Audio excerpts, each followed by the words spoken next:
Bingo Blitz rules. If your bingo has ads in it, That's not a bingo. if it doesn't have the coolest tournaments, mini games, and the most breathtaking design, Nope, not a bingo. if your bingo moment makes you feel so excited that you just want to burst in joy and scream out loud, bingo! Sorry, so you're playing... Bingo Blitz? Now that's a bingo. Go for a world of excitement with Bingo Blitz, the #1 free bingo game. Download Bingo Blitz and play for free. Now that's a bingo. This episode is brought to you by Skinny Pop Popcorn. Perfectly popped, endlessly delicious. Oh, so light and crunchy. Skinny Pop Original Popcorn is the snack you've been searching for. Made with just 3 simple ingredients: popcorn kernels, sunflower oil, and salt. Snacking never felt or tasted so good. Perfectly popped, endlessly delicious. Give yourself permission to snack and pick up Skinny Pop Original Popcorn today. Hey everyone, we have exciting news. Kinetic Content is currently casting an LGBTQ plus show in the Seattle area, and they are looking for applicants. They are the producers of hit shows like Married at First Sight and the Emmy-nominated show Love is Blind. Oh, I wish I lived in Seattle. This new show is a relationship-based series for a major streaming network in the Seattle area, and they're looking for unmarried, lesbian, bisexual, and queer women in LGBTQ plus relationships. Sound like you? To apply, couples should have been together for at least a year and be at a crossroads with their partner. Something like one is wanting to move faster than the other when it comes to their future commitment together, or one is ready for marriage and the other one isn't so sure yet. If this is you or you know anyone who fits the bill, please go to seattlecouples.castingcrane.com. For more info, check out their Instagram or check them out at Kinetic Content Casting. You won't want to miss this. So once again, if you're interested, it's seattlecouples.castingcrane, crane is CRANE.com, and definitely go check it out or tell your friends. Let's hang out. Let's hang out. And let's talk about what lesbians are about. Let's hang out. And let's listen to 2 lesbians shout. Let's hang out. Let's hang out. Hey everyone, welcome back to Let's Hang Out. I'm Ellie Brigida. And I'm Lee Holmes Foster, and here's what's happening this week. This week in the Lesdom. This Week in the Lesdom is a place where we can touch base each episode about things going on with the podcast or otherwise, and we are really down to a countdown to The Flame. We have only a few more weeks until The Flame is released, and you can help support us at patreon.com/theflamemusical. It's going to help us make this musical a smash hit, which we know it will be. Of course it will be. We also have other exciting stuff coming up in the meantime. So, we've been doing trivia. We're keeping the trivia rolling. And you also might know about us that we may or may not be fans of a certain little show that Netflix canceled, known as Teenage Bounty Hunters. You might have heard us talk about it maybe once or twice this season. Who knows? So anyways, we have Teenage Bounty Hunters trivia coming your way, everyone. That's right, Hales Hoes. Teenage Bounty Hunters trivia. All happening on May 13th. And May 15th. We have some exciting news that we wanted to share for anyone who may be interested in trivia. So, Ellie, do you want to mention who might be joining us for trivia? We have a few friends, just some good friends of ours, by the name of Devin Hales and Maddie Phillips, who will be joining us. You may have heard of them. You may have heard of them.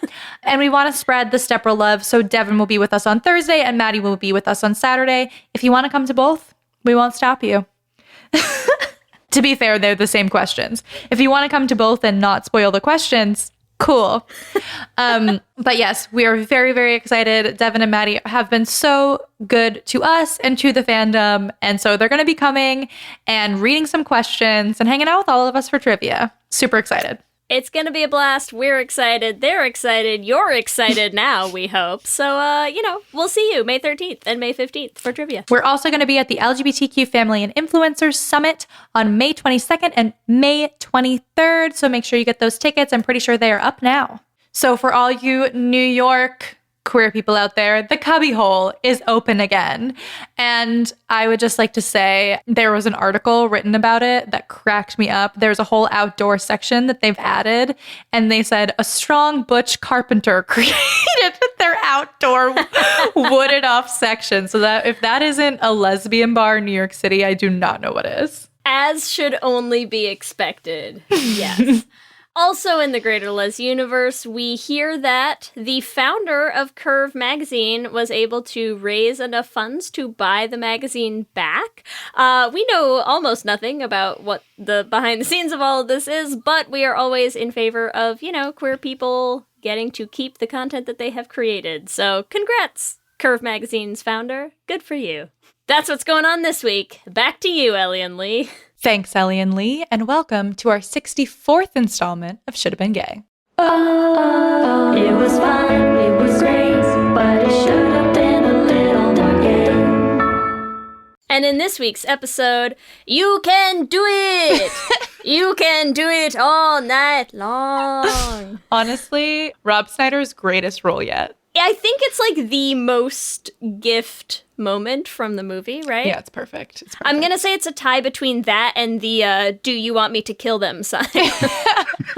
Those are, I think, the top two gifts Shout out from to this Vicky, movie. honestly. And today, we are joined by a very special guest, Devin Ibanez, who recently became the world's first openly gay Major League Rugby player when he started 2021 by publicly proclaiming his love for his partner of 3 years via Instagram. Devin, thank you so much for hanging out with us. I'm clapping silently because it's a podcast and it would just be annoying. But Oh, thank you so much for having me. I'm really excited to be on. Like, I've listened to the other Should Have Been Gays, and I knew that I had to kind of dip my toe into this. We are so excited. This is going to be an adventure because also, look, I mean, anybody who has not caught on yet that we are talking about Waterboy, we're talking about Waterboy. And here's the thing. This is our 64th Should Have Been Gay. We've done a lot of these. We have a lengthy, still endlessly growing list of suggestions that people have sent us. Oddly, Waterboy was not yet on that list. Go figure. And I'm so excited. These are like our favorite episodes, are the out of left field suggestions that we just never saw coming. It's going to be incredible. And yet you watch it and you have so much to say. Oh my God. We might be here all night, honestly. I mean, I almost judge myself that, like, thinking of iconic sports movies, I'm like, what do we have in my brain? And then I'm like, Waterboy. That's a great one. Waterboy, that's like the first. I mean, you sent us 3 suggestions, so Waterboy is in your top 3 films.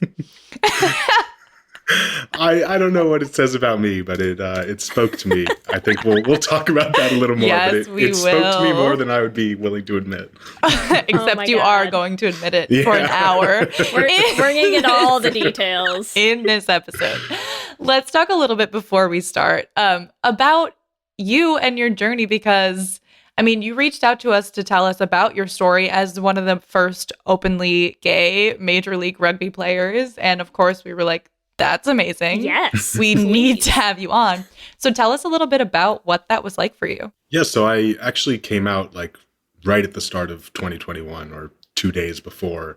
I made an Instagram post where I just said, hey, this is my partner of the last 3 years. I'm tired of hiding it, and I've put off, telling people about it for the better part of my life. I'm 27 years old, and I hadn't, publicly expressed that. And so I put that out there, and the response has just been like incredible. Like, I didn't expect it to kind of take off the way it has, and it's kind of gone around the world, and there's been all this crazy like coverage, and I got to pose in Attitude magazine, which was a weird experience. And like all this stuff happened that I never really thought would be possible. But I've been playing rugby for 12 years, and I came out to my parents when I was 11 years old. So like there was a gap from when I was 11 till when I'm 27, where I'm actually finally like, hey, yes, other people know I'm gay, but just so all of my rugby teammates from 12 years know, yes, I am openly gay. The gap between opening the closet door and like stepping through it was yeah, opening the lengthy. closet door versus bursting out of it and throwing some glitter in the air. I love it. I love that. Also, like, good for you for coming out when you were 11 years old. Like, Right? to know yourself at that age is also very impressive. And then also, I mean, we all know coming out is like when you're like, oh, I came out in 2021. Of course, you like were out to people that you knew, you're out to people that you cared about. Like, what's the difference between like being out to your immediate circle of people and then making that step to be out to the whole social media world?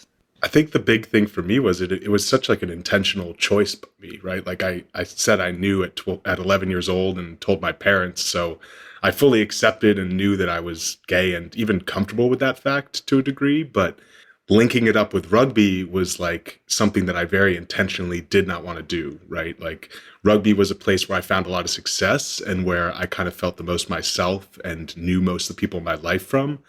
But the idea of like alienating myself in that space and kind of coming forward and being like, hey, I'm also different from you guys in this way, because I think I kind of struggled already connecting with them in a lot of ways. Like, for example, rugby is a very big like drinking culture and I don't drink. And that was like a way that I couldn't connect with my teammates. So for me to be like, also be the only kind of high level gay rugby player that I knew was a step that just like really scared me, because I didn't want to only be known as being like a gay rugby player. I wanted to just be known for working hard and for, you know, doing things that other rugby players are known for.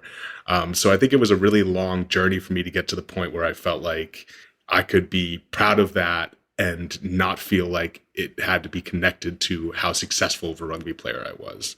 Because I think a lot of my journey was about trying to like justify coming out and justify being good enough at rugby to be able to like put my hand up and say, I'm also openly gay, and I think I've proven myself enough in rugby that I deserve to be able to say that.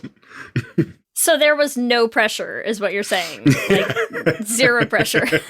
Absolutely no pressure. I mean, I think I was just putting so much pressure on myself. Like I said, it's not even necessarily other people. It's like you get it in your head that you want to be the first person to do something, and you then want to do that the most justice possible, right? You don't want to come out and be somebody who's sitting on the bench and not playing every game, right? Like you want to come out and be very visible and be a big part of the team. And I kept on just setting new benchmarks for myself. Like I said, when I win the national championship, I'll come out. And then I did that. And then I said, well, maybe I should wait until I'm professional. And then I did that. And I'm like, well, maybe I should wait until I'm like a fully fledged and settled in professional. And so I just kept moving it further and further on myself. And so eventually it just got to the point where I was like, I know this is something that's important to me. I just have to do it. That's awesome. Amazing. I mean, I think everyone can understand that from obviously like maybe not from the rugby perspective, but just like setting those benchmarks for yourself and then being like, you know what, this benchmark doesn't feel right. I'm going to keep moving it forward. And like, that's fine, you know, but you are here now. And luckily you came out because you get to be on this show, you know, like that's really, you were like, well, Goals, whenever I could be on Let's Hang Out, goals. then I'll probably do it. Yeah, I wish I'd known that there were all these perks. Like nobody tells you when you're in the closet that you'll get all these great, amazing things. Yeah, right? It should be in the pamphlet when you get your pamphlet. There's like, you know, you get all sorts of... The coupon book that comes with it is really handy. And you get to go on a gay podcast tour. Honestly, love it. I love that for you. But we are here. Thank you so much for sharing that story with us. We're going to talk more about it during this episode. I'm pretty I'm sure it's going to come up. So let's dig in to Waterboy. The reason everyone here is listening. Because everyone wants to hear us talk about Waterboy. You truly do. So, Lee, are you ready? Give us our IMDb synopsis. Okay, here we go. The IMDb synopsis for Waterboy is as follows. A waterboy for a college football team discovers he has a unique tackling ability and becomes a member of the team. Yeah, probably the worst. I will give them this. You know what? It is not, and here's why. It is not like completely an incorrect description of what happens. It's just like very surface level, like no details. It's just not the point of the film, really, though. Yeah, we've read worse. We've definitely had worse. Yeah. We've had ones where we're like, that's not at all what happens. But okay. Close. But so, Devin, since you were the one who recommended that we talk about this film, can you tell everyone, first of all, why you recommended this film, and then your gay synopsis?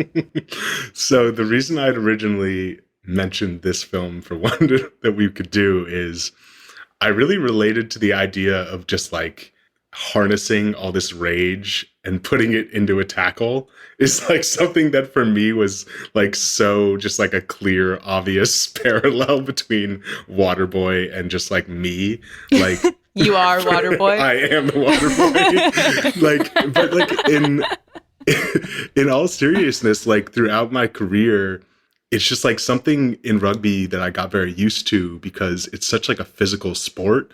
And my position is expected to like be very physical and tackle. Like before matches, a lot of what I would do is I would visualize things to get myself angry and like get myself into a place where I don't care about holding back and like I can just be physical. And so one of the easiest ways for me to do that is I would just convince myself that the people on the other team were homophobic, or that if they knew that I was gay, they would say that I couldn't play the sport, or that I wasn't as good as they were. So I think that was always something that I would just like plant that seed. And it wasn't always a difficult comparison to make because there have been times where some words have been thrown around on the rugby field, but it just became like my go-to well of like, how do you get yourself up for a rugby match? It's like, oh, just convince yourself that you're fighting for all of the queer community. I'm not tackling people. I'm tackling homophobia, damn it. It was very that. I'm very into that. Incredible. I like don't think I've ever tackled another human being. I'm like thinking about it. I like don't have a lot of rage, but I'm like, you know what? I could channel that rage, I think, to tackle for homophobia. So you've given me, some fuel. New life goals, bucket list. Put on the bucket list. Whenever we can touch people again, I'll just like tackle someone for homophobia. It's very powerful, I must say. I mean, like I was never a like good like tackler necessarily. I just was somebody growing up who I like very much kept to myself and would just kind of like accept all the bullying that came my way, and then eventually I found a good way to channel that. So is that our gay synopsis from you? Is Bobby Boucher tackles projected homophobia on the football field? It's very, I like it. Very close. So my revamped synopsis, because I feel like in a very typical synopsis, right? Total erasure of the gay community in this film, right? Like no acknowledgement for the struggles going on. So I changed it to be a water boy for a college football team, struggles with his sexuality while living with a religious mother in a small town in Louisiana, and then segue that into after years of abuse, he lashes out in rage only to discover he has a unique tackling ability. Nice. Amazing. Nice. So the same, just like and-he's gay. Yeah, pretty much the same, just, giving proper visibility to the internal struggle of the character. I love it. What about you, Ellie? What's your gay synopsis? Okay, so mine also has a lot to do with his gay feelings. So a water boy for a college football team discovers gay feelings he's pushed down for years, and once he releases them, he finally becomes the man and the success he's meant to be. Yes. Yeah. A+. A+ for me. I feel like everyone went very deep. Like, yeah, but not so much that. It's more that like mine sounds like it's the synopsis of like the porn version of this movie. I'm ready. Let's do it. Okay. Here's my gay synopsis for Waterboy. Insecure virgin Bobby Boucher discovers himself and his manhood by getting physical with a team of sweaty, muscled men. Yeah, that definitely sounds like... You went much more of a fan yeah, fiction. That is... Is it wrong, though? Tell me I'm wrong. You're not wrong. The Wicked Witch of the East, bro. Tell me I'm wrong. That's right. You're not wrong. I will say, though, I guess he discovers his manhood with Vicky, We like really took Vicky out of the synopses, and I feel like we need to talk about her, but we could talk about her later. We will get She to will Vicky, be don't discussed, you worry. Yeah. She will get her time. She will get her time in Yes, court. because Vicky is big. She's a big part. So what was your experience with Waterboy? We talked about this a little bit before we were on air. Devin, when did you first watch Waterboy? And then how was your viewing for this?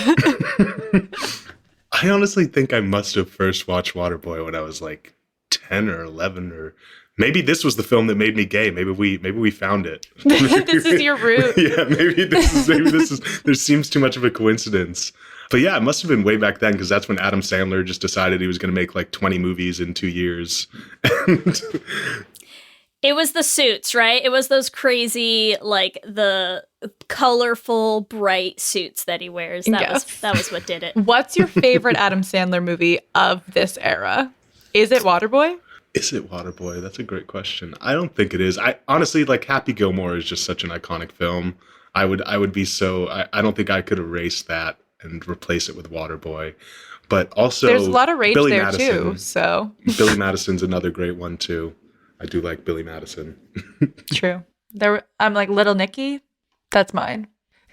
Yeah, It's a horrible film, and I don't know why I watched it so many times. Like, and now that I'm thinking about it, oh my god, boob head is my root.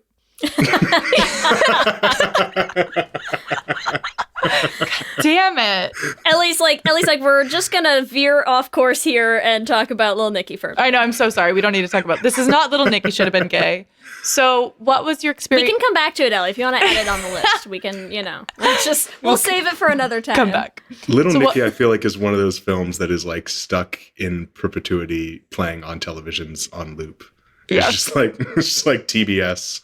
24 Yes. hours, we're watching Little Nicky. Little Nicky and the Harry Potter series, that's it. That's just, yeah. All in the same universe, really. But okay, so you watched Waterboy when you were younger. How about it on your most recent rewatch? What are your feelings on the film? I mentioned it earlier, but the big standout was just like, wow, the bar for acting was low. Just like, why couldn't I have been an extra in an Adam Sandler movie is what I really want to know. Yes. Because it's not supposed to even be high school kids also, but I think it's important to touch on the fact that, like, Adam Sandler, who is meant to be a 31-year-old man, is the youngest looking person in this film. Like, Yeah. all the other people who are meant to be younger than him are like easily 40-year-old, look like they've done a couple rounds in prison, and Yes. are now playing for this college football team in Louisiana. Very true. One of the teammates for like the opposite team, he is like a man. Like he's like 50s. Are you talking about the guy in the first scene or like the early scene in the movie? Yes, he's like literally like 57. And you're like, where did you come from? But yes, agreed. Anything else on your second watching? Or I mean, probably not your only the second time watching. Yeah. You'd seen it once before. I've seen it a few times. The only other thing is, like, yeah, we said it's just like no depth to the film whatsoever. Like, it is the trope it is playing on is that it is in Louisiana and that people in Louisiana have funny accents. And Yep. that is That's the it. meat of the film. And then they're like, oh, wait a minute, aren't there swamps in Louisiana? Let's do a couple jokes about them eating snakes. Yep. throw that in And there, too. alligators. They might not have put any depth in this movie, but boy, But are we will. going to. Don't you worry, okay? We will shine, sparkle, and shine this bad boy up as much as we possibly can. Yeah, maybe that's what my second viewing, or third or fifth or whatever, how many times it's been. I finally saw all those nuances that I'd been overlooking, those, yeah. the things that they desperately wanted to tell us, but the average viewer just wasn't open to. Exactly. Like then you watch it and you're like, wow, Adam Sandler really was trying to tell us that he was gay. In coming out allegory Waterboy. Yeah. Lee, what was your experience with Waterboy? I am so excited, Ellie, because here's the thing. It is so our running joke this season, Devin, is that it's season 4 that we're doing these. We're 64 should have been gays in, and somehow this season we are hitting like every movie that I have not seen. Like I have to come out every week and be like, I've never seen this movie. I'm so sorry. And like classics, like cult classics that people are like, how have you never seen this? And so look, I told Ellie I had never seen this movie.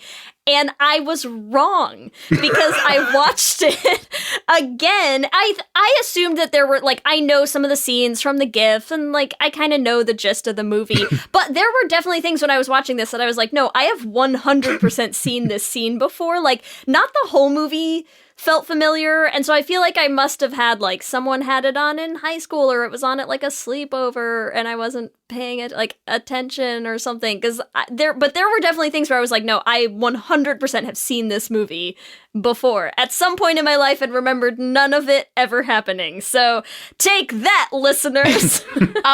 What were the scenes that you remembered? Some of the ones with his mom, and that's why they, like, stood out to me, because they're not the ones that, like, you see gift a lot, or that, like, would get posted and stuff, but there were definitely scenes that I remembered of, like, when Henry Winkler's making the jokes about the snake and stuff, like, a lot of that stuff felt familiar, so I was like, I've definitely seen this, like... Not when Vicky's showing her boobs? Well,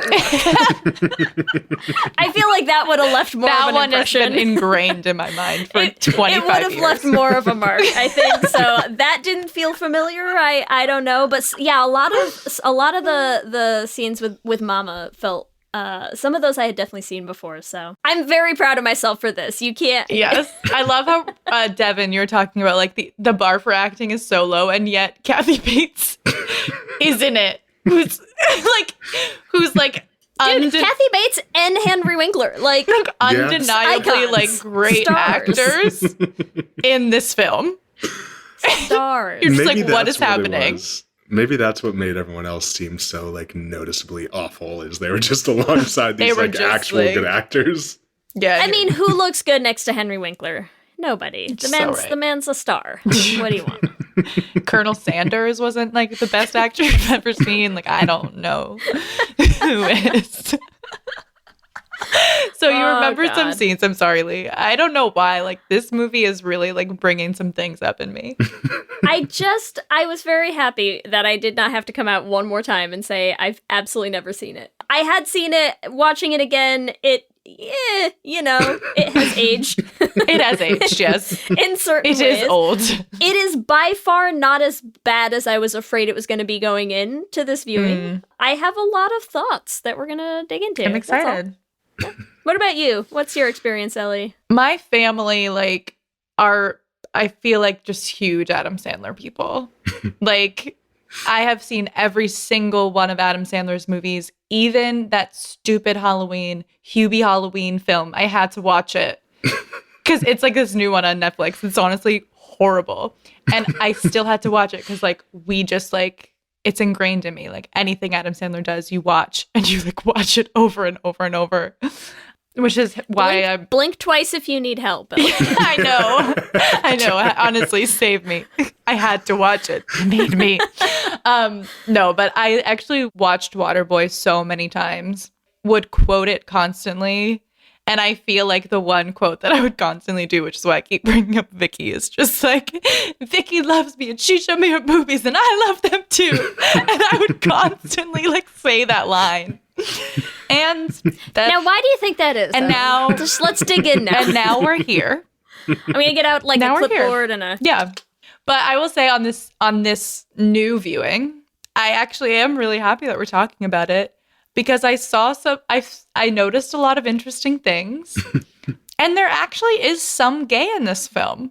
So we could talk about we'll talk about it. But I was like, oh, there is some gay stuff that I feel like wasn't even like making fun of gay people, in my opinion. I was like, oh, there's gay stuff in here, and they threw it in here.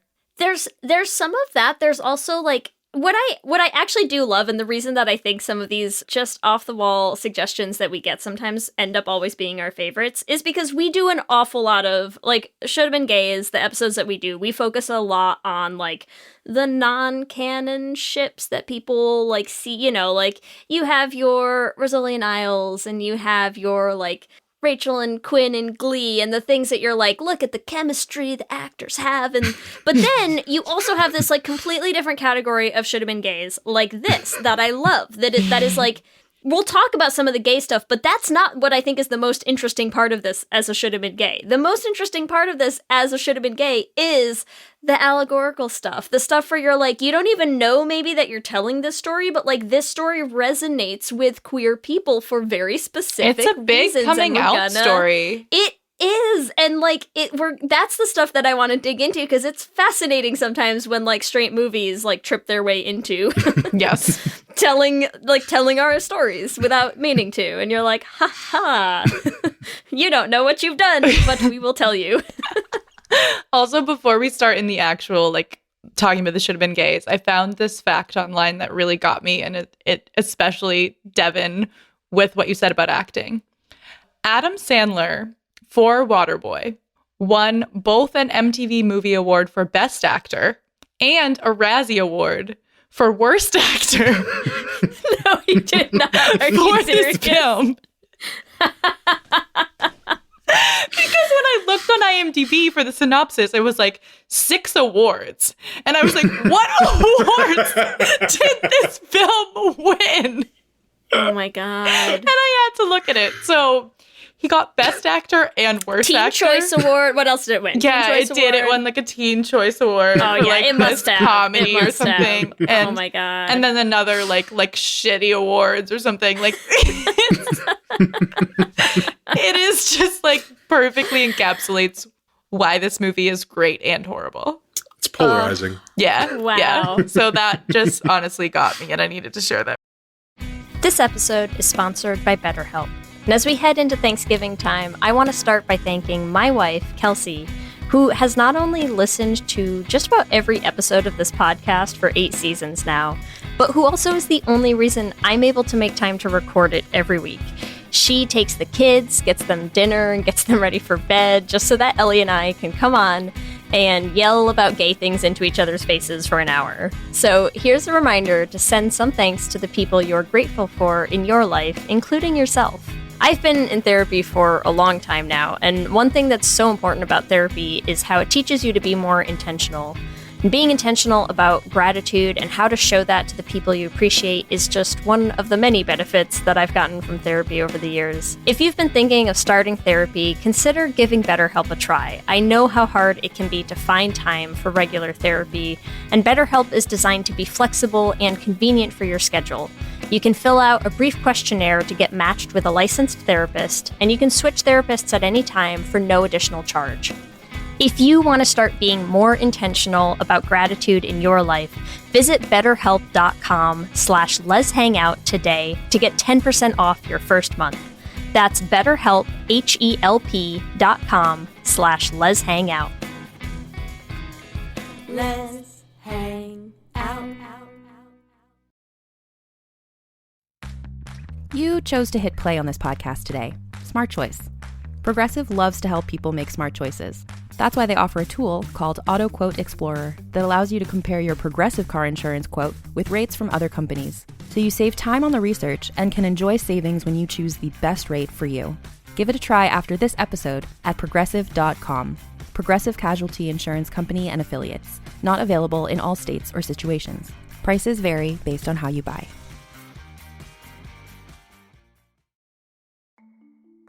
For many businesses, the holiday season can be both an exciting and stressful time. With so many balls in the air, one thing you definitely want to know you can rely on is how you're selling your products. And with Shopify, you can rest easy knowing it's the home of the #1 checkout on the planet. Nobody does selling better than Shopify, and when it comes to successful brands like Aloe, Allbirds, or Skims, an often overlooked secret is all the things that go on behind the scenes that make selling, and for shoppers, buying, simple. For millions of businesses, if you take a peek behind that curtain, you'll see that Shopify is what makes it all possible. Shop Pay boosts conversions up to 50%, so that's more happy customers and way more sales going. It's true all the time, but especially this time of year, your commerce platform better be ready to sell wherever your customers are scrolling or strolling, on the web, in your store, in their feed, and everywhere in between. Businesses that sell more sell on Shopify. Upgrade your business and get the same checkout we use for Realm merch with Shopify. Sign up for your $1 per month trial period at shopify.com/realm, all lowercase. Go to shopify.com/realm to upgrade your selling today. Shopify.com/realm.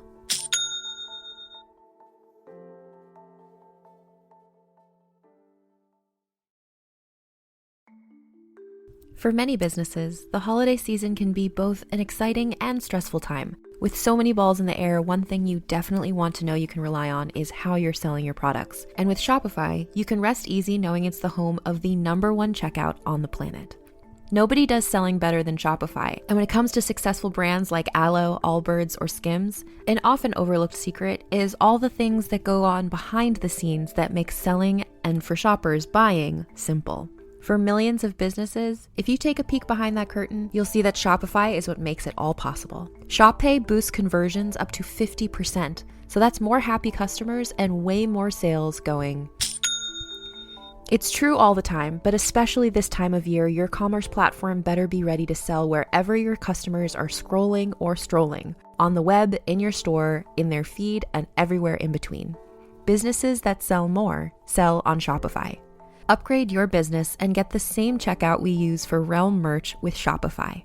Sign up for your $1 per month trial period at shopify.com/realm, all lowercase. Go to shopify.com/realm to upgrade your selling today. Shopify.com/realm.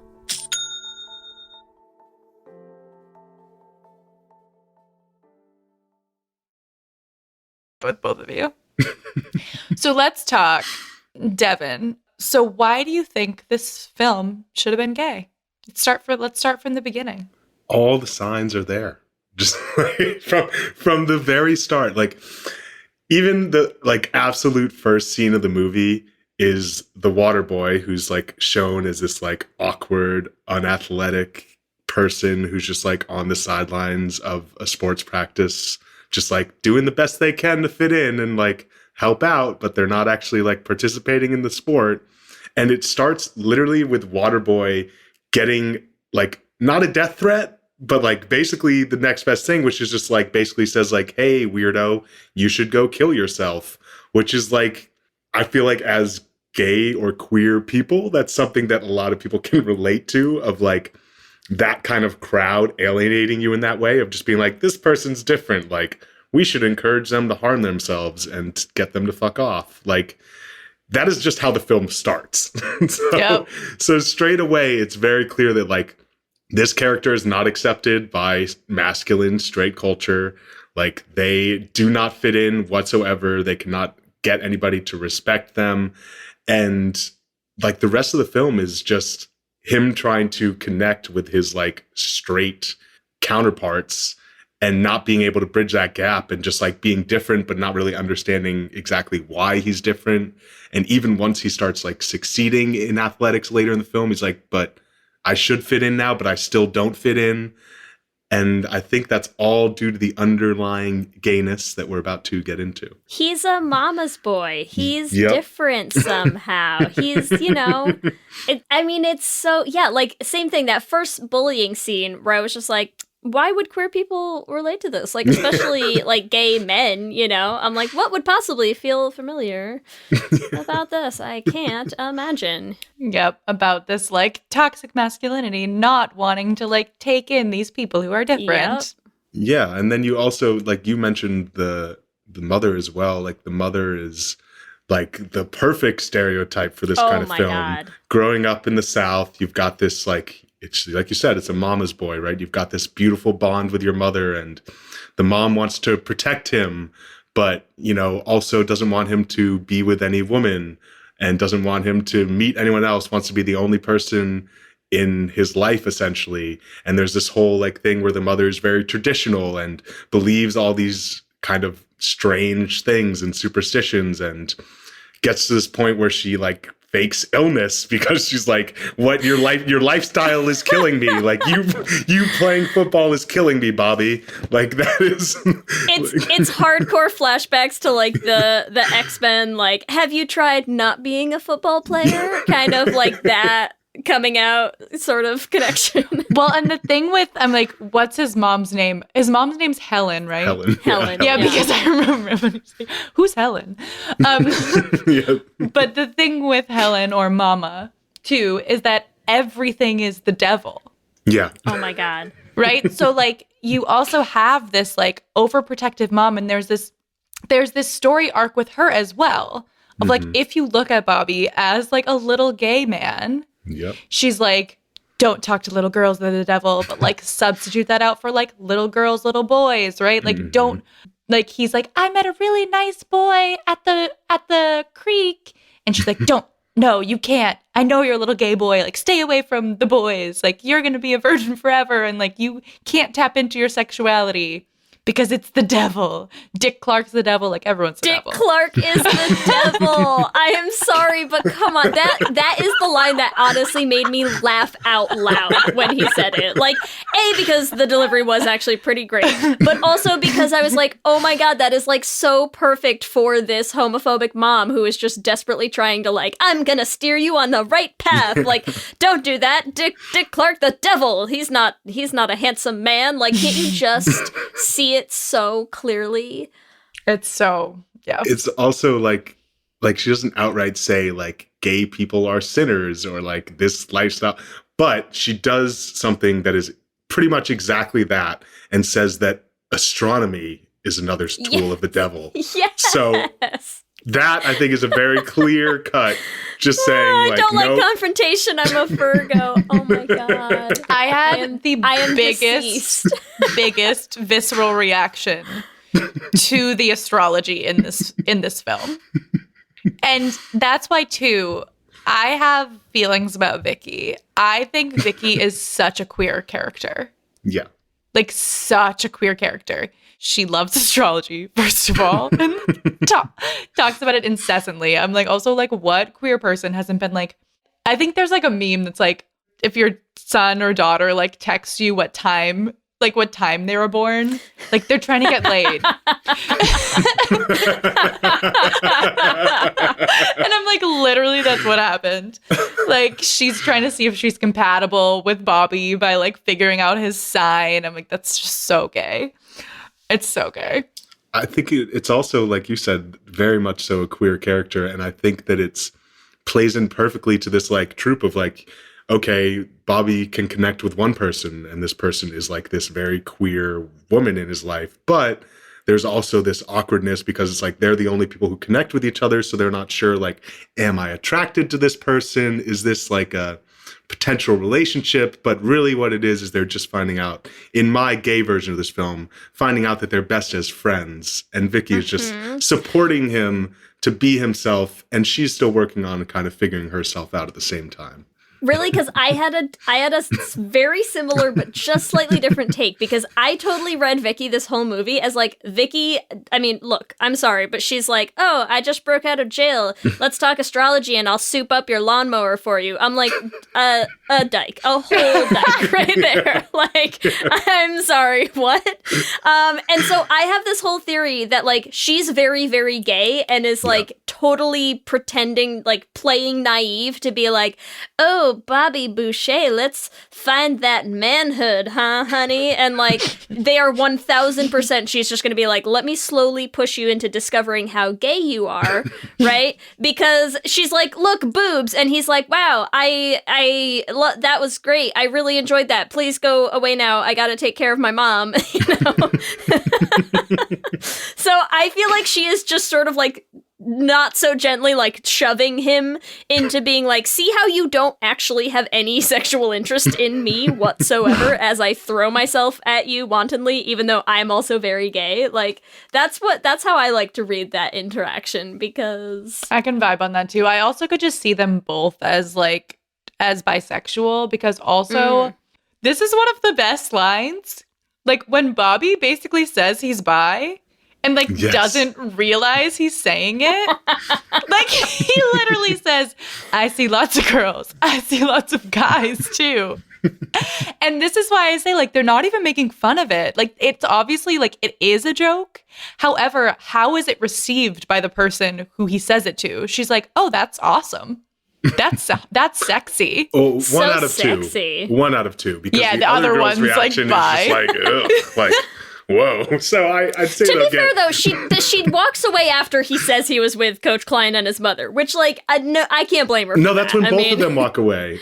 So one of them Oh, walks away. does the other one walk away first? Yeah, so one of them Ah. walks away when he's like, I've seen Open guys your and mind, girls. girl. Yeah.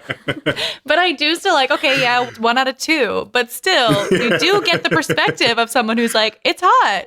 Yeah. You Like, do. oh, you're open sexually? Amazing. Like, what?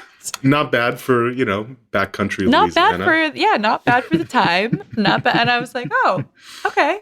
I see this. Did you also clock on to the scene with Coach Klein in the high heels? Yes. Yes. So what do you think about that scene? Because that was quite interesting. Because there's layers. There's layers. So I do think we do start getting to the point of where you're talking about, of like, they weren't really making fun of being gay, but it's like, I mean, I think the whole point of that scene was literally just be like, look at this weird person who doesn't fit in. He even wears heels in his spare time. So I think that one was very much so just trying to be like, Coach Klein is different in this way as well. So I don't think that one was maybe the most That was- uplifting. yeah. Wait, sorry. While we're talking about Coach Klein, can I also tie Coach Klein into the discussion about like the overbearing, like homophobic Christian mother? Because I also Yes. think it's very funny that when when Coach Klein is trying to talk him into like joining the football team anyways, and it's like, oh, my mama doesn't want me to, and he's like, well, my mama didn't want me to get a Roy Orbison tattoo, but so I'm like, so wait, like your example of like breaking out of the mold your parents want for you is like you tattooed a man's face on To your ass. like, cool. That's totally straight and normal, I guess. Sure. Coach Klein definitely ties in to like the overall gay theme of the film. Like when I watched this, I was like, gay mentor straight away. Like the one who Yes. teaches him to channel his rage, tries to get him to stick up for himself in a way that he wasn't able to when he was younger. Like absolute. And yes, the revealing of a tattoo on his butt of a male musician is not exactly a subtle nod. Oh my God, Coach Klein. I'm just like, what is happening in this film? But yes, I agree with the mentorship. I also do love how, like, the juxtaposition of what Bobby was like as the water boy for the team that obviously, like, sucks. Like, it's just, like, full of bullies. And then he moves to the team that's, like, some of the people are bullies, but he also finds some friends. Like Coach Klein is someone who like believes in him. And then I also wanted to give a shout out to Derek. I just love how like the first moment that he has with Derek, right? He's like, oh, my mama says, I forget what he says, but like, and then you think that Derek's going to make fun of him and they turn it over and he's like, oh, my mama says that too. And they have this really nice friendship. Is Derek his first boyfriend? 'Cause I feel like there's some. I feel like I would totally ship You can Derek share and my Bobby. helmet. Yeah, that's definitely going to be brought Okay. in. Yeah. It starts with sharing the helmets, and then, you know, like you progress to sharing the cups like the other dudes on the team. Is that is that once the relationship is a little more established, maybe? That's also a yeah. I couldn't tell you about Devin, that. you're a professional sportsman. You tell me, is that normal straight behavior? Sharing, actually, kind of, yeah. Oh my God. kind of, yes. Because a lot of the time, like, we don't have a lot of equipment in rugby, so, like, people don't wear cups or anything like that.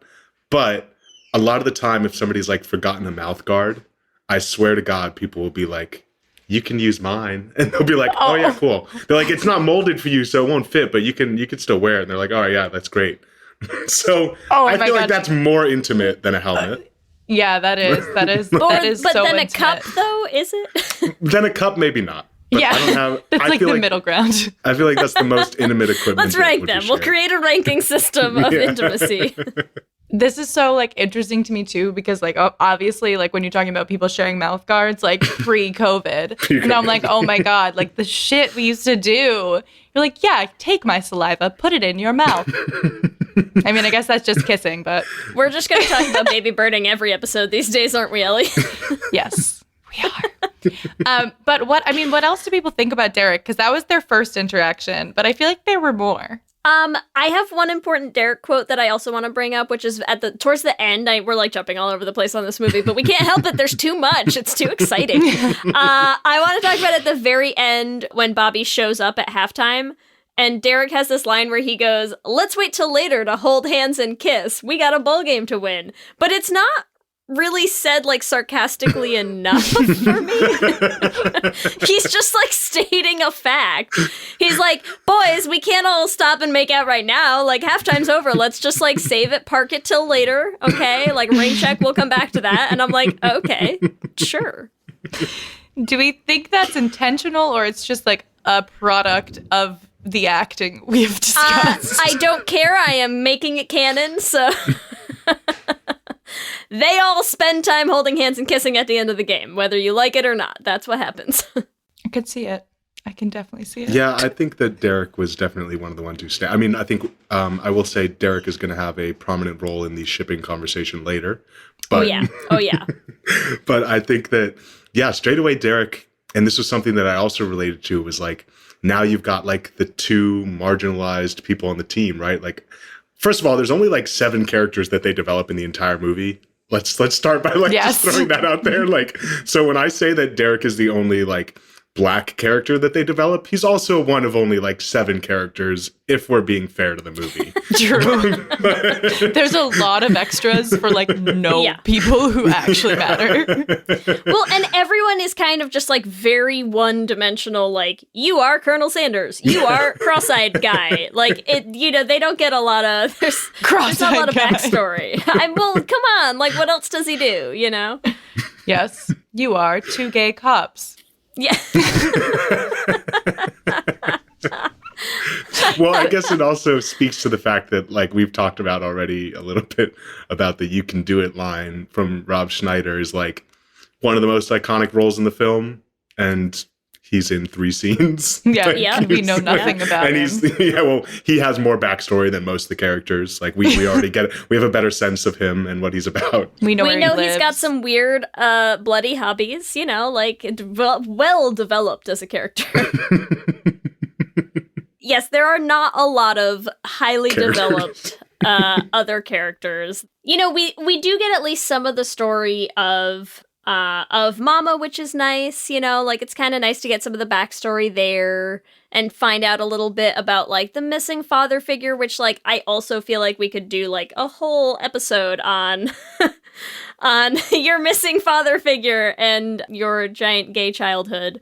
And how you now, you know, seem to only, like, have heroes who are, like, Dick Clark, or what's the wrestler that he's, like, super Captain Insano. into? Captain Insano. Like, I feel like there's, you know, someone could write a small essay on this. That's all I'm saying. He's got a very big noticeable lack of male role models in his life. But yeah, we didn't even talk about that in the overarching gayness of this film. Not only is he a mama's boy, he's got daddy issues. Like, he is one of us. Let him in.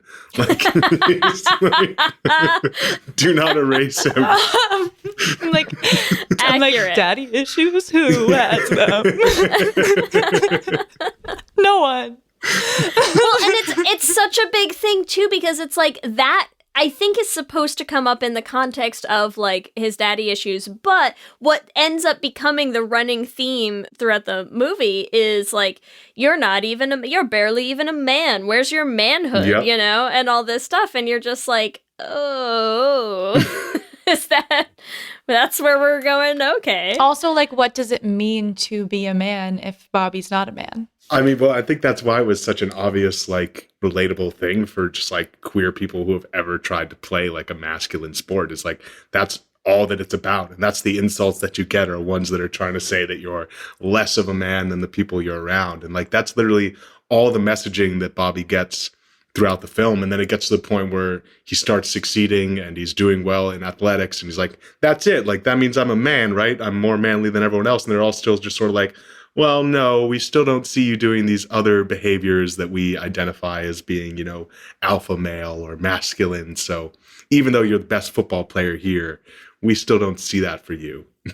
But that's why I love, like, if you read this story as, like, a coming out allegory, I love that then you have this, like, look, now he's, like, empowered and confident in himself, and it's like, welcome to your manhood, Bobby Boucher. And I'm like, yes, because that's what really being a man is like confidently stepping into being yourself. Thank you, Bobby. A gift for gay men everywhere, really. And I don't know if the film was like trying to kind of give us a nudge, wink, wink early on, because I don't know if you guys caught on to this, but he leaves the team, the Cougars, and goes to the Mud Dogs, which I feel like like I'm not gonna unpack that for everybody, but I feel like they unpacked it for us. But like, sit with it for a second. Pause the episode if you need to, y'all, and just like think about it for a second. You know, that is amazing. I have one other important thing on this note too, because while we talk about how this is all just like a giant, thinly veiled story, I also really. The scene that super resonated with me is when his mama is at the hospital and he's up in his window with a giant crowd surrounding, and the guy that comes up and tells the whole story where he's like, I'm also not good looking or very smart or athletic in any way. And like seeing you out there, you know, like really was important. And I'm like, this is hashtag representation matters. Like this is this is this scene in a nutshell, right? Is there like Bobby Boucher, like this is what I want your thoughts on, Devin, because like you tell me, as the first like openly gay rugby player professional out there, like, you know, how does this scene do you feel your like you're experience? In the window? That's what we're asking. That's what I want to know, you know? I'm not gonna lie, it was really hard not to think that for like that specific scene where he's just like in the window and the whole town is just like there being like, you dared to be different, Bobby. And like, I'm just like, this is like so perfectly showing. It's just like, we had queer representation in our small town and it mattered to people who you never thought it would matter to. Exactly. So I thought that was beautiful. It was a beautiful scene, right? A beautiful scene in Waterboy.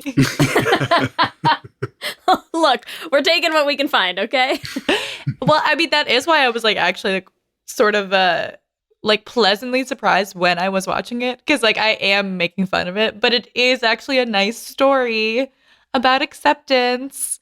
Yeah, and somebody who's different, who like makes something of himself. Bobby Boucher is incredible. And he is another thing I do want to talk about. A hero. In terms of like it as a metaphor for coming out in general, is that there are a lot of secrets in this film.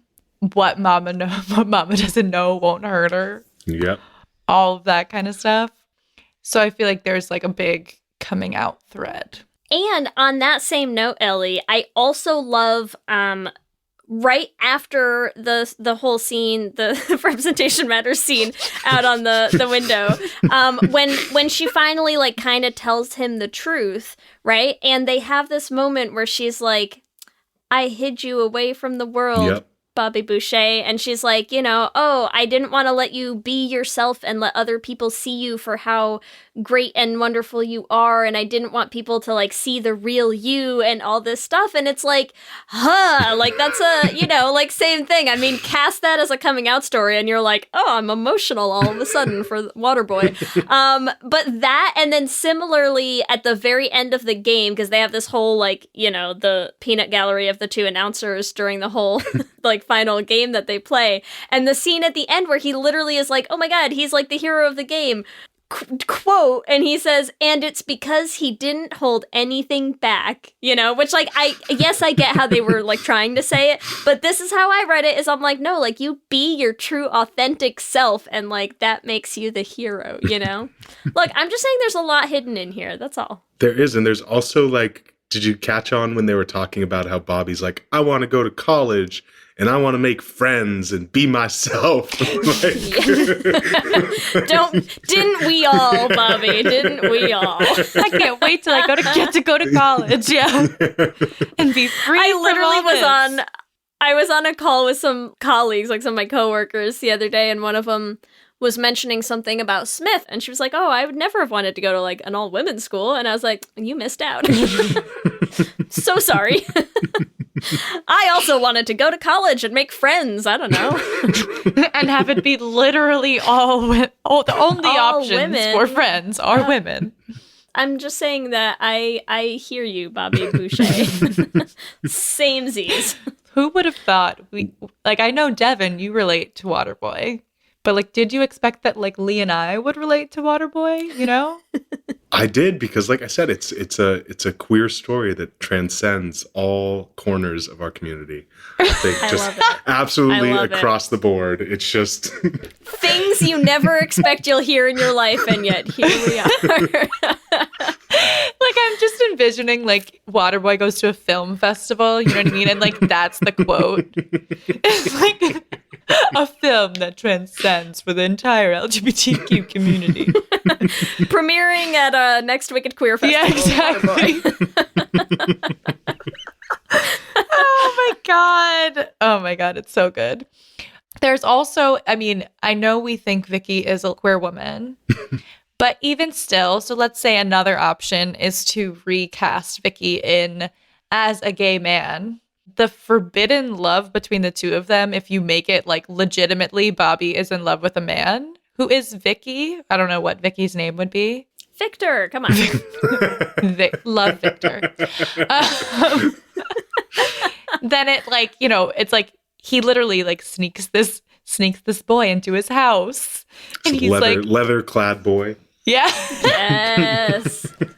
Yes. And he's like, oh my god, the bad boy too. Can you imagine? He'd be like, I just got out of jail. Let me take my shirt off. Like, hot. I'm here for it.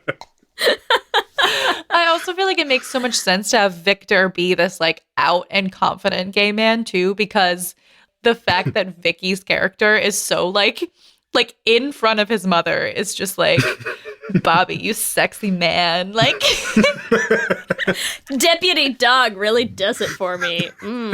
Hot. Like just like this like defiant like little gay boy who's like, you're homophobic, but like I'm gonna shove my gayness in your face and like because your son is hot. Like I want that story so badly because I just love Vicky. I actually think she's a great character, and maybe there's other stuff going on there, but she's hot. Whatever. Vicky is great. She is great. I love all of these iterations of Vicky, whether it's gay Vicky helping him come out or Vicky recast as the bad boy. I'm here for all of it. And that entire scene in the bedroom. his first kiss scene. Yeah, his first kiss. Like either you could read it as, okay, this is his first kiss ever. Mm-hmm. Yeah. Or if it's a gay awakening story, it's like, this is the first time I've kissed someone and it feels like something. So how did you guys perceive Vicky's age compared to Bobby? Because he's meant to be quite older, right? Like he's meant to be older, but then there's this whole thing that they have a history and that Vicky went away. So do we perceive them as being the same age as each other? I was assuming that they were the same age because of the flashbacks, yes, but they're not super clear about the age of anybody in this, so.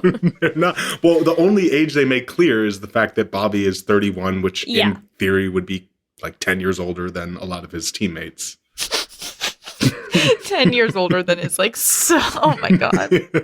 Like, and also how old were all the actors during the filming of this? Oh God, I'm sure we don't want to know. I need to know. I thought Vicky was similar age. I thought so too, Bobby. but it wasn't. They didn't touch on it at all, other than the fact that they had like a past together, which they also didn't really touch on. Yeah, there's that one flashback where he's like, I met Vicky at the creek, and she's cute, and she likes playing with me. And she's one of our 5 characters we're going to develop in this film. Yeah. Okay, the guy who played Derek was born in 71. They probably filmed this in, 96, 97? So he must have been... He's like one of the younger looking ones. Mid-20s, yeah. Wow. Okay, what else? Granui. Ooh, Granui was older. He's a 68 baby, so he must have been... Yeah, like almost pushing 30. Pushing 30 in this. I want to know how old Meanie was. Hold on. This is I'm digging through the This IMDb is very right now. important research right It now. is important. I gotta know. Oh, he doesn't even have an age listed, so that's not helpful. Well, it doesn't seem like he's done a ton else. I just think that is so strange, though, because it's like with a high school movie, you're like, okay, well, I get it, right? Like, you don't want to actually work with a 16-year-old actor. Like, we get you, we understand. But, like, you can find a 22, 23-year-old act. Like, were you really so pressed they all had to be over 30? Like, I think it, like, I want to feel like they literally did it so we would laugh. Because it's so obvious. Like, I'm gonna say so far Derek is the youngest that I've found. So mid 20s was the youngest. I feel like we honestly have covered a lot of things, but there were a few other notes that I had that I want to make sure we get to. there is one thing we could discuss. What? We Tell us. haven't talked about at all about Coach Klein's relationship and implications of the relationship they have with Red. Yes. Ooh. All right. Let's talk about it. What do you think? Yeah. Well, there's that whole scene where Red, it's clear they have some sort of relationship, right? Like they're close. They're both going for the same job, but Coach Klein seems to think that they are quite close. And there's a scene where Red basically like flexes on him and is like, gets close to him and is like, you don't want this to get physical, do you? And Coach Klein is just sort of like lets it go. So I think that this was a romantic relationship that broke down, but there was a lot of emotional abuse involved, a lot of gaslighting, possibly manipulating him just so they could learn plays from him. And I think that that's sort of what's materializing there, and why he doesn't want to confront him is because he'd rather just not have Red and not have the memories of the abuse in his life and just let Red have the plays. So I think that's kind of the backstory there. Here's what I would love to know sometimes is like lines like that. I'm like, what is the straight read on that line? Because it's like, it's a weird threat, right?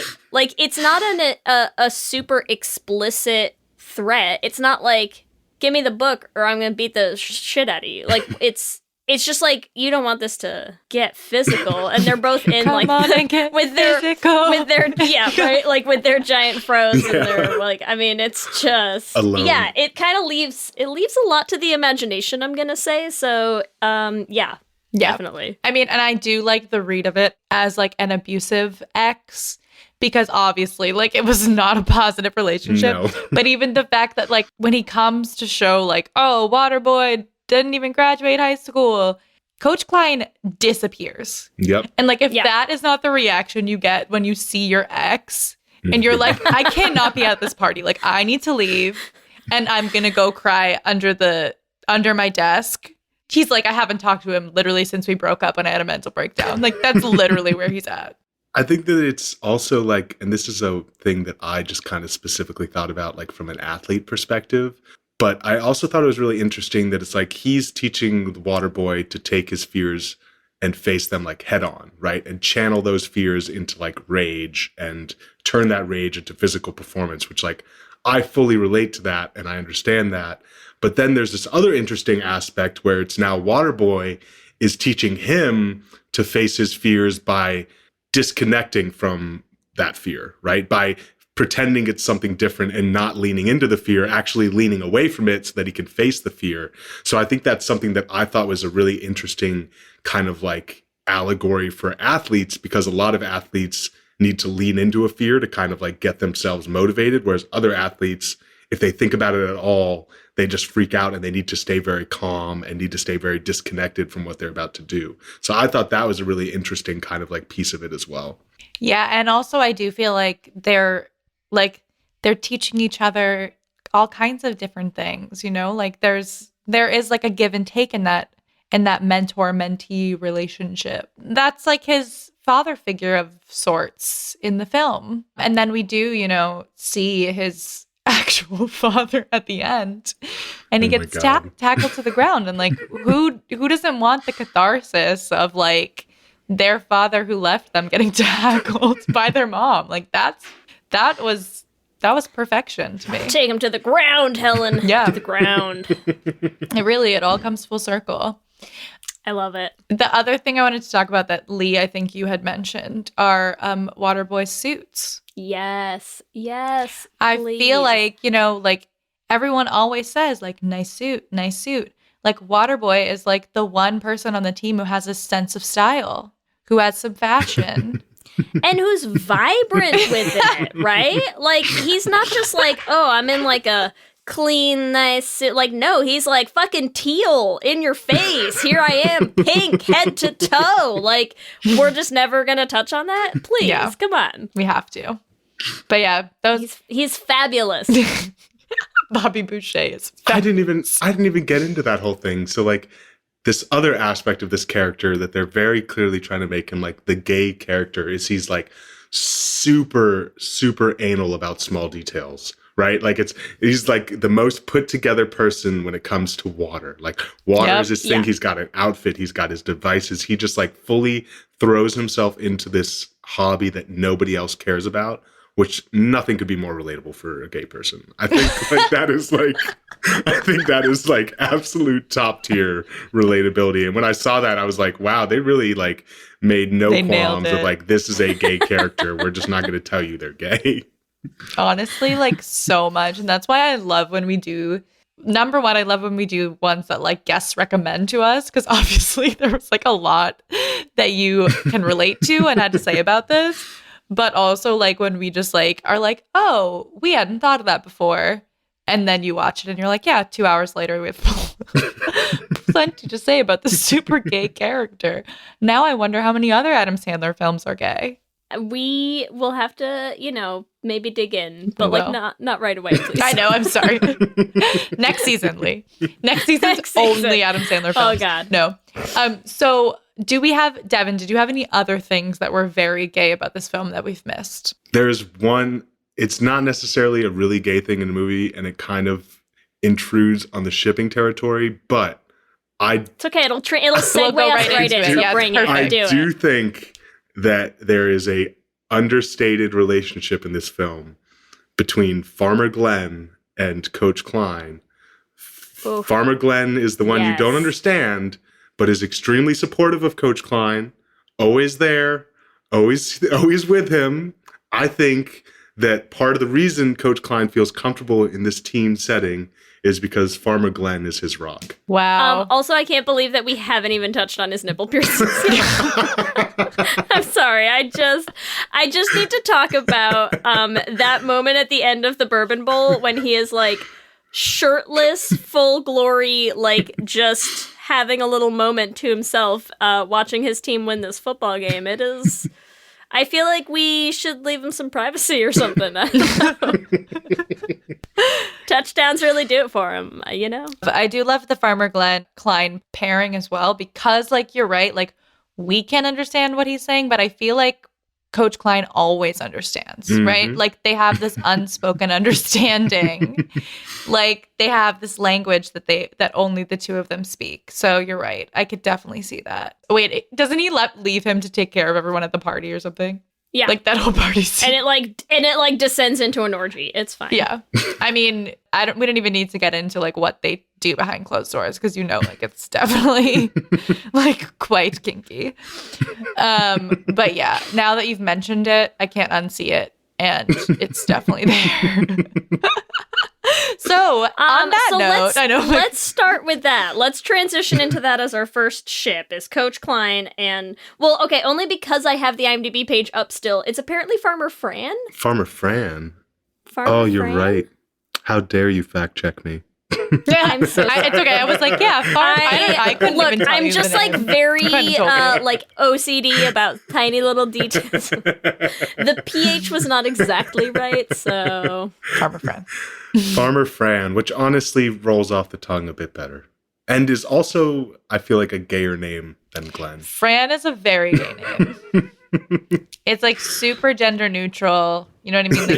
Like could go either way. Like it's for sure very gay name. So if we ship Coach Klein and Farmer Fran, what's their ship name?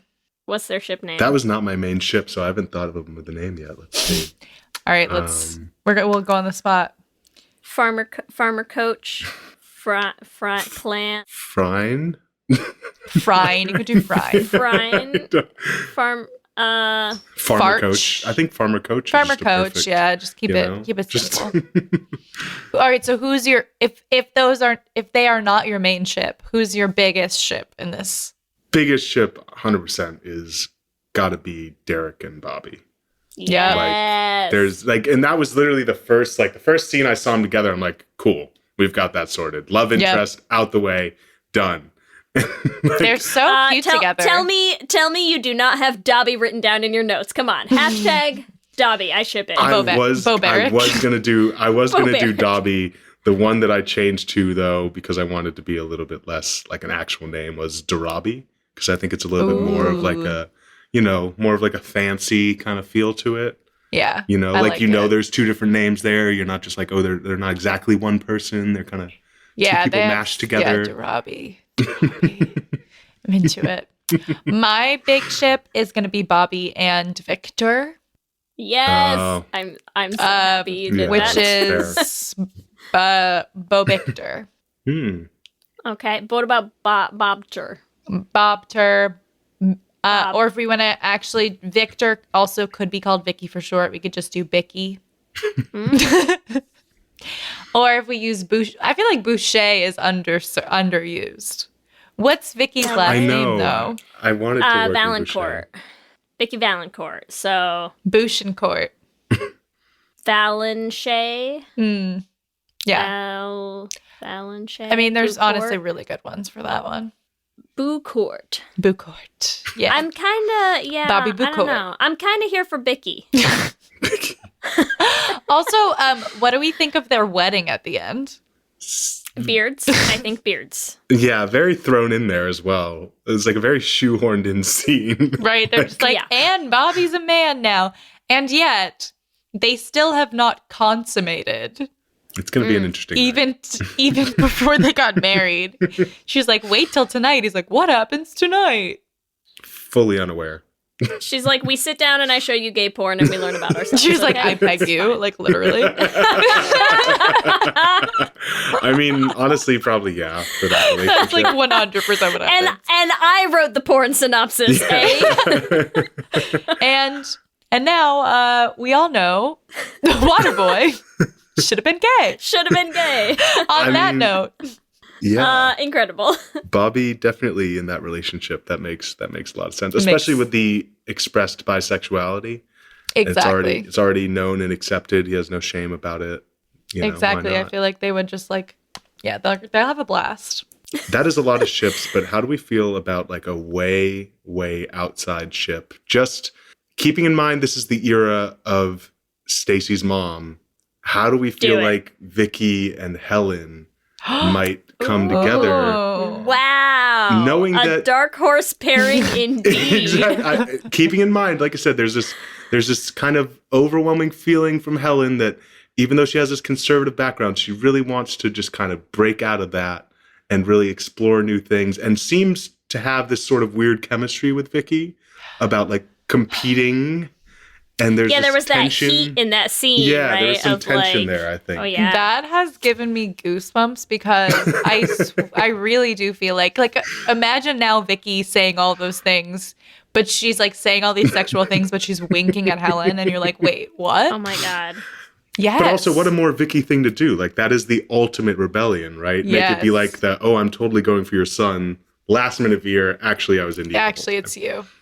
Wow. Is Vicky one of the best characters in all of so much utility in cinema history?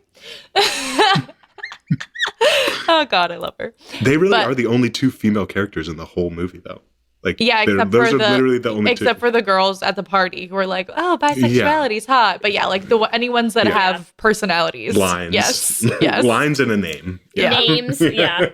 Still not. We don't really pass the Bechdel test by a long shot, but no. What's their ship name? Vicky and Helen. Can we like stretch it a little to get Vixen? I think it's Hickey for sure. Ooh. I like how I went with Vixen and we're going to end with Hickey. That's, wow. They have, Wow. honestly, they have the best ship names out of everyone. So I'm sorry we didn't talk about them enough because clearly they're the winners, even though they came out of nowhere, but also they came out of everywhere, you know? That was part of why I thought the age question was important, because I think that if Vicky's 31, that's not that It's crazy. not, yeah. But if she's 21, maybe a little bit more of a stretch. May, December romance. It's fine. Yeah. It's fine. It's acceptable. There are many huge age gaps in queer relationships. That is a fact. It's true. So I'm so glad we're leaving it on Hickey. What a way an to end it. So yeah, Does that mean it's time, Ellie? it's time. It is time I'm so excited. for our Q and gay. Q and gay. All right, Devin, are you ready? We're going to ask you all these questions and you just answer how you feel. All right, ready. question number 1, big one. Do you prefer A, water, or B, Gatorade?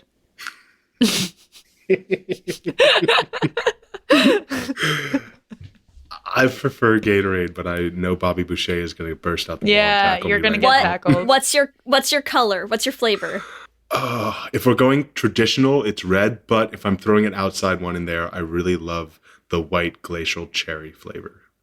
Ooh, Excellent. nice. What about you? I'm a purple, like a light purple girl. What's that one? That I just one's, know the colors, but I don't know the flavors.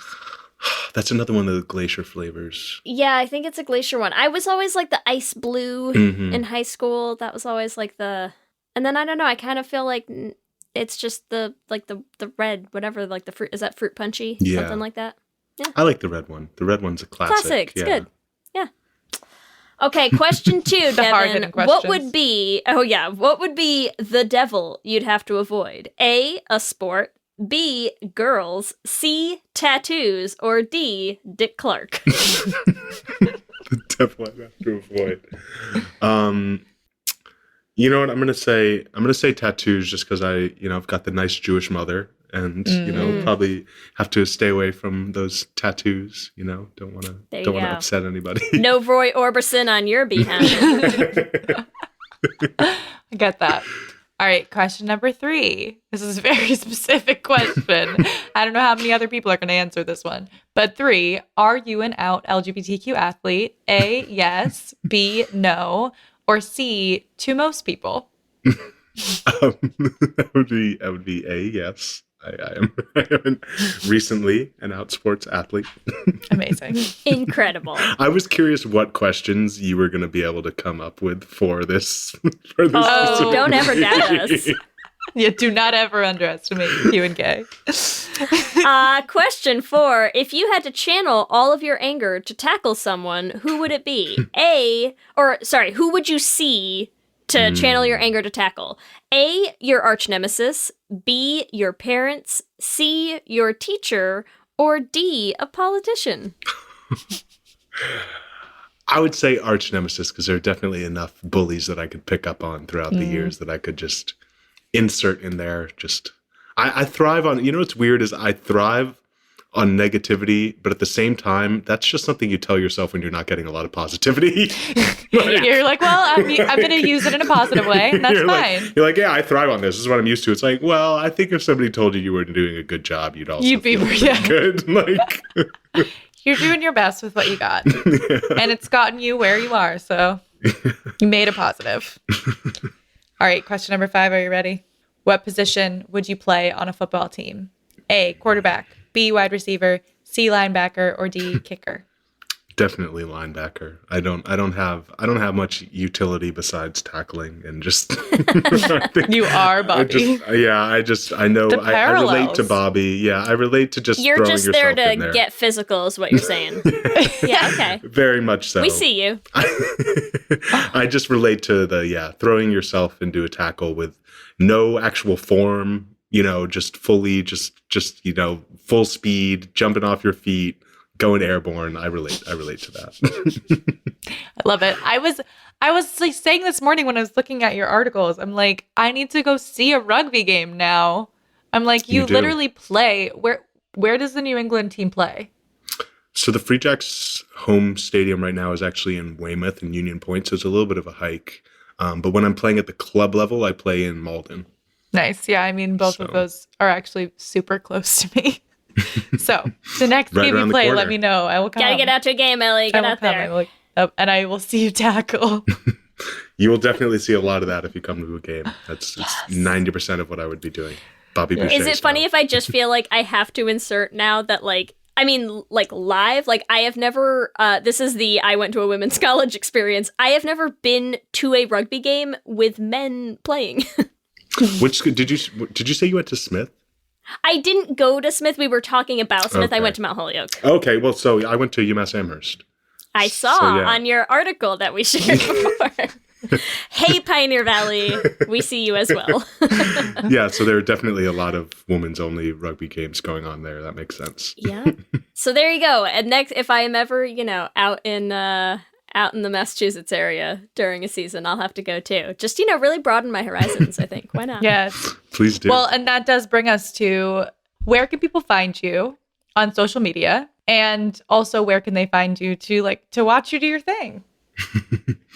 So you can find me on Instagram at thatgayrugger. I'm also on Twitter with the same handle, Facebook. I've got my own website, which is thatgayrugger.com. And other than that, I mean, I'm just going to be playing hopefully in the UK, but also in the US. It depends kind of what happens.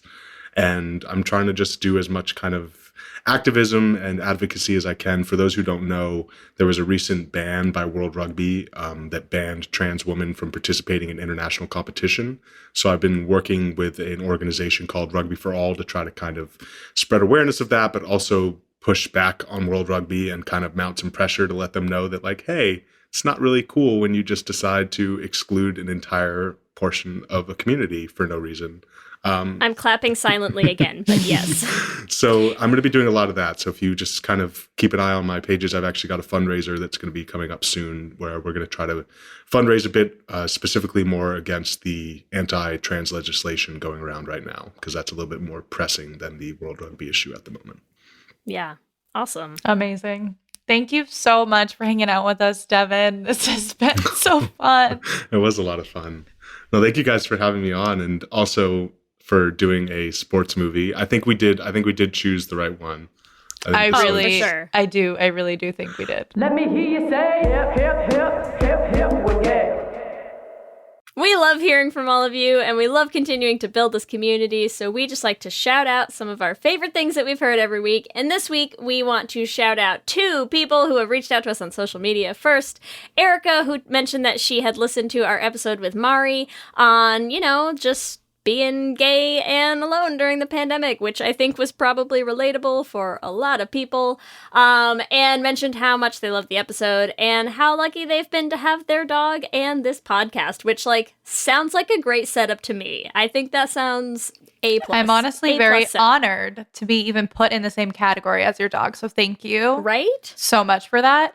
We also want to shout out Cass on Twitter, who said, because I know we mentioned girl trash in our last episode, and so Cass said we have to do a Les Essentials on it, and we're totally debating adding it to the list because It's going on the list. And- Who are we kidding? a gay musical movie. It's meant to be.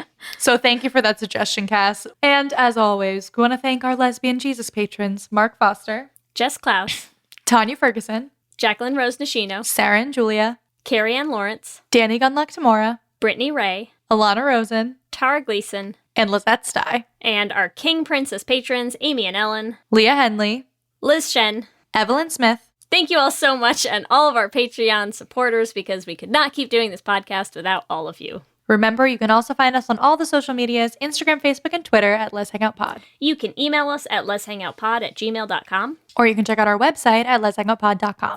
Whatever app you use to listen to podcasts, make sure that you subscribe, and that way you'll get new episodes as soon as they go up. We also do have some videos on our YouTube channel, so make sure you subscribe at youtube.com/letshangoutpod to catch them. If you want to help support the podcast, there are so many ways that you can do that. The first one, that's free and easy, is leave us a rating and a review on the Apple Podcast app. It helps new people find the podcast, and also we just like reading the reviews. Also, if you want to support The Flame, we are up on all podcasting apps as well, so you can rate and review the trailer. You can also support us financially at bit.ly/lespatreon. Join our Patreon family, hang out with us in our Discord. We have a blast in there, as you all know. So we'd love to see you all there. And as we mentioned at the top of the episode, we also have a Patreon specifically for The Flame where you get early access to songs, some behind-the-scenes footage from our recording sessions. You get to hear Ellie and I talk about making all of these songs.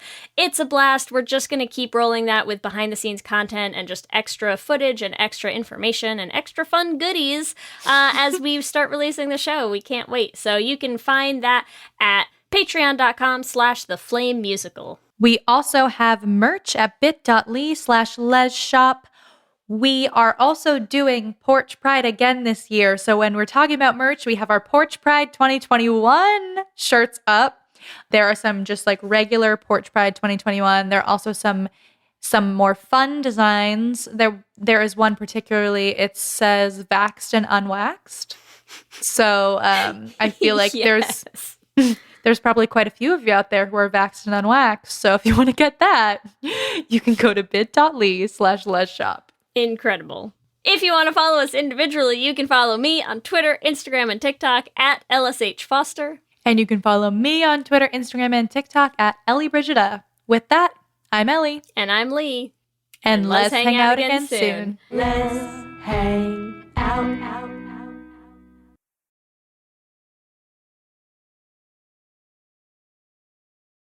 Buffet brawlers, glory holes gone wrong, cannibalistic castration cabins, public poopers? These are just a few of the crazy topics you'll hear covered on Excuse Me, That's Illegal, the pettiest podcast around. Whether you need a break from all that murdery true crime stuff, or just enjoy hearing hilarious stories told in a unique way, I got what you need. I'm Leroy Luna, your fearless host/chauffeur. So come hop in my minivan and let's go for a ride. I promise you probably won't be disappointed. Excuse Me, That's Illegal is available on Apple Podcasts, Spotify, basically everywhere you consume podcasts, with new episodes dropping on the 10th, 20th, and 30th of the month, baby!